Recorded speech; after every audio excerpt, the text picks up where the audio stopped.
Welcome to Cultural Diversity in the Modern World. Today I want to accomplish a couple things. First, a few brief comments about anthropology, then some comments about culture in general, and finally a quick overview of the rest of the course. This is a course in cultural anthropology. Anthropology can be defined as the holistic scientific study of all aspects of the human condition.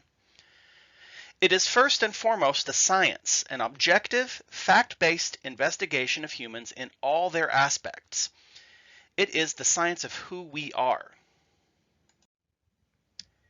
American anthropology is divided into 4 subdisciplines: anthropological linguistics, physical anthropology, archaeology, and cultural anthropology. And since all these subdisciplines are deeply interrelated, to do cultural anthropology right, you need to have an understanding of all 4. Anthropological linguistics is simply the study of human language. The linguist is interested in understanding how language is used in everyday life, how it affects relationships, thinking, how it reflects history, and so on. One of the most important ways we express who we are is through language. Our course will incorporate linguistics at several points as we explore contemporary societies. The next subdiscipline of anthropology is physical anthropology, also called biological anthropology. It's the study of humans as a biological species and the roles that society and culture play in human biology. We can't study the human condition without studying the human animal. In a very real way, who we are is tied to what we are. Again, physical anthropology will become relevant at several points over our semester. Archaeology is the study of the human past through material remains. If anthropology in general is the study of all aspects of the human condition, then some of those aspects exist in the past. Archaeology is the part of anthropology that accesses the past of human experience. Who we are is the result of who we were, and cultural anthropology depends on archaeology to illuminate the history of contemporary cultures. So with a bit of thinking, you can see that all the subdisciplines of anthropology are important for studying cultural anthropology. Over the course of the semester, we'll encounter them all, even if we're primarily focused on cultural anthropology. Now, cultural anthropology is the conceptual and theoretical heart of anthropology. It's the comparative, cross-cultural study of human culture, mostly through direct observation of contemporary living people. This is what we'll spend most of the semester doing, observing living contemporary peoples and trying to understand how and why they live their lives the ways that they do. Cultural anthropology is not a monolithic entity. Cultural anthropologists study culture in a whole variety of ways, and the field can be divided up in a whole host of ways. The most basic is the distinction between ethnography and ethnology. Ethnography is an in-depth description and analysis of a single culture. Ethnographies are usually produced through participant observation, where the ethnographer participates in and observes the culture he or she is describing. This is where anthropologists go out to live with the natives, usually for a year or more. Throughout the semester, most of the readings we have in Holly Peters Golden's book, Culture Sketches, will be primarily ethnographic. They're focused on describing a single cultural tradition in detail. Another kind of cultural anthropology is ethnology. Ethnology is the comparison and contrast of multiple ethnographies in the hopes of finding general principles operating in all of them. Cultural anthropologists engaged in ethnology will look beyond single cultural traditions, trying to understand the most basic aspects of how all human cultures operate. Our course readings provided on Blackboard are often ethnological in nature. Even the articles that are only concerned with a single cultural tradition are often interested in broader principles of culture that apply to many traditions, even if those other traditions aren't mentioned directly. One of the basic concepts anthropologists use to understand humans, which I've already mentioned several times, is culture. This term is used in 2 different ways in the field, however, and it can be a bit difficult to differentiate the 2 senses. My convention is to capitalize one sense and leave the other lowercase. That's just my own convention, though. For other classes or in texts, you'll have to look at the context to see what the author means. Culture, capitalized, represents the concept in its more theoretical, abstract sense. It refers to the set of rules, ideas, and so forth that helps a person recognize, identify, and respond in social situations. That is, culture is all those mental concepts that reside in your brain about how to interact with other people, what behaviors are expected, which are inappropriate, how to tell what other people are thinking, etc. Culture makes it possible to live together with others as part of a community because, to a large degree, everyone shares these ideas. That's the capitalized culture. A lowercase culture is the group of people who share culture. It's a group of people who live together as part of a community and therefore need to share rules about how to do so. We'll be examining one new culture each week, but as the semester goes on, we'll build up a more complete understanding of culture in general. But let's step back a bit and go back to the capitalized C, culture. Anthropological studies share in common the idea that culture structures human behavior, and for the most part, culture has agreed to have certain characteristics that make this structuring possible. First, as in the definition of a lowercase c culture, capitalized C culture is shared. Most or all of the people in a community will share the beliefs, values, and behaviors that make up their culture. Because people share the belief that certain behaviors are appropriate and certain ideas are true, people are able to understand and predict the actions of others. We can get inside the heads of others and know why they do the things they do, because we know that they, more or less, think the same way we do. Without this kind of built-in predictability, we'd never be able to live together in communities. So how do the ideas and beliefs that make up culture get to be shared? Culture is learned. Unlike most other animals, which are born instinctively knowing most of what they need to survive, humans must learn almost everything about their lives. The great majority of this learning takes place unconsciously, as children watch their parents and imitate them. Of course, there's also more formal learning, like what we're engaged in right now. This brings us to a third characteristic of culture, that it is usually adaptive. By adaptive, I mean that it functions to allow humans to survive in their environment. Culture is a non-biological way of changing to suit the environment, just as natural selection is a biological way of changing. In fact, it's clear that there are evolutionary bases for our cultural capabilities.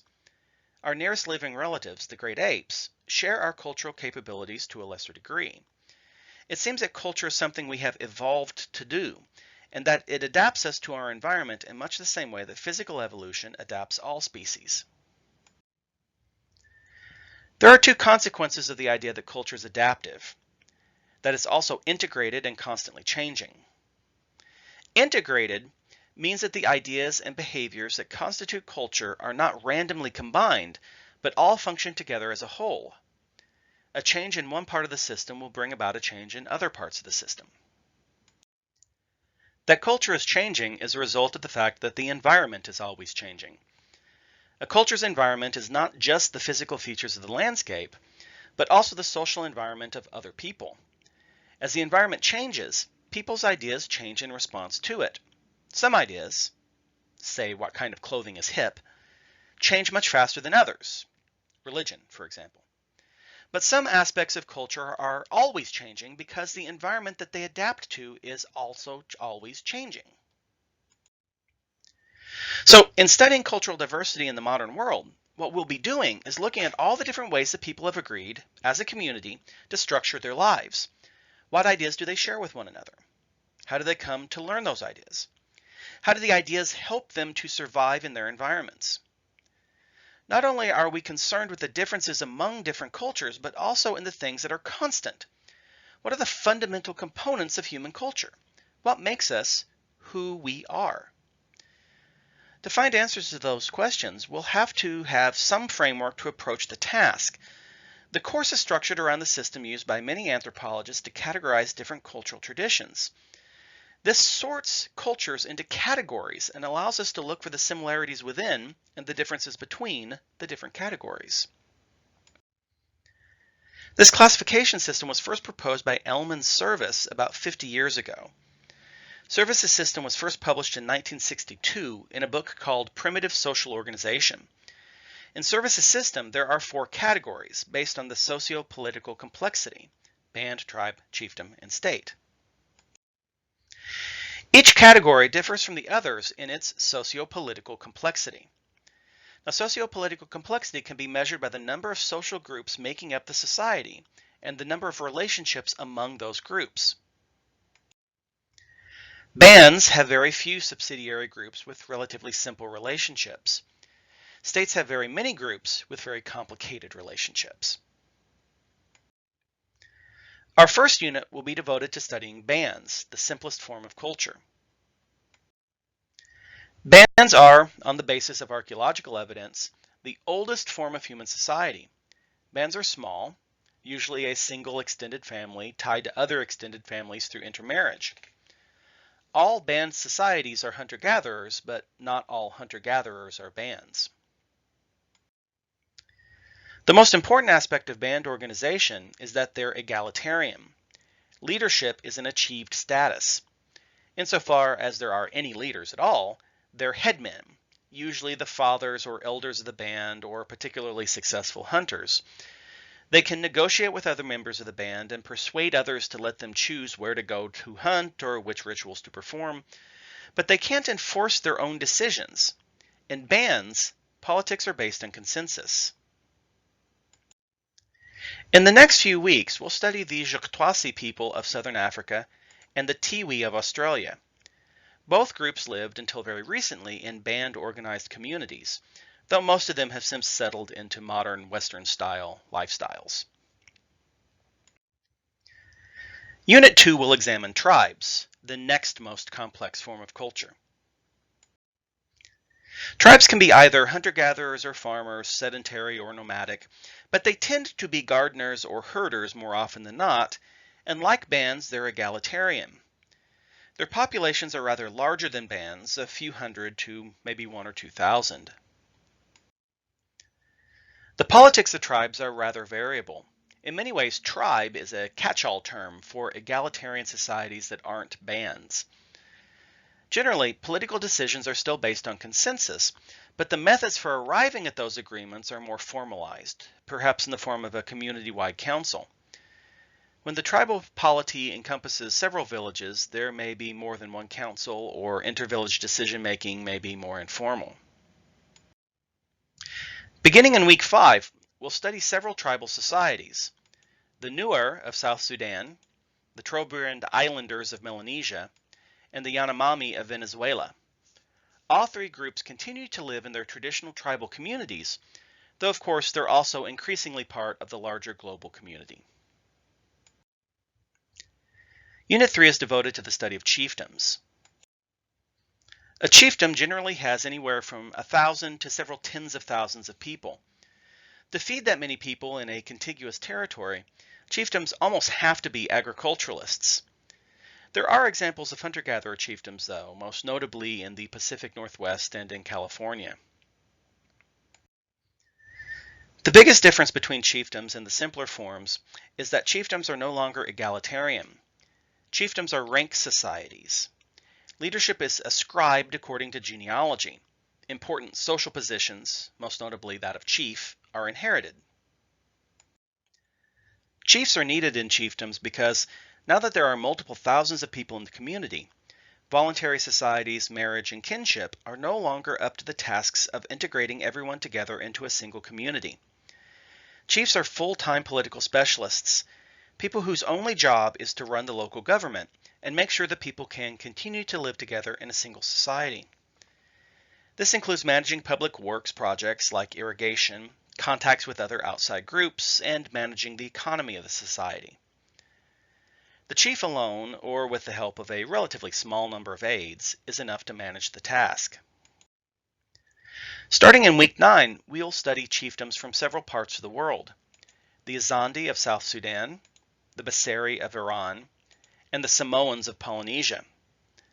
Like the tribal societies from Unit 2, these chiefdoms preserve many aspects of their traditional ways of life today, while also incorporating new ideas borrowed from the wider global community. In our final unit, we'll look at states, the most complex form of culture. States are usually marked by the presence of cities and writing, but not always. They're always agricultural or industrial because the number of people in a state has increased over that of a chiefdom. Because they're so large, governing so many people is a difficult task. This time, in addition to the chief, you get the development of a professional bureaucracy. These are officials whose job it is to oversee just a portion of the government: priests, generals, ministers of state, and so on. A king or other supreme government coordinates the bureaucracy rather than managing matters directly. Most of the cultures you're likely familiar with are organized as states, since states are the ones that participate most directly in the global community that dominates most of the world today. We'll be looking at some modern states that are likely less familiar to you: Haiti, the Minangkabau Kingdom of Indonesia, and the Romani peoples of Europe, who aren't themselves state organized, but who've lived as outsiders among European states for centuries. Interspersed among these different cultures, we'll be reading a variety of articles that explore other dimensions of anthropology. What we see in this class will be only a small slice of the stunning cultural diversity found around the world today, but we will see a broad range of lifestyles. There's a lot that is different from one culture to another, but a lot that's the same as well. Over the next 16 weeks, we'll learn some of the most important answers to that most basic question humans have asked themselves since the dawn of time. Who are we?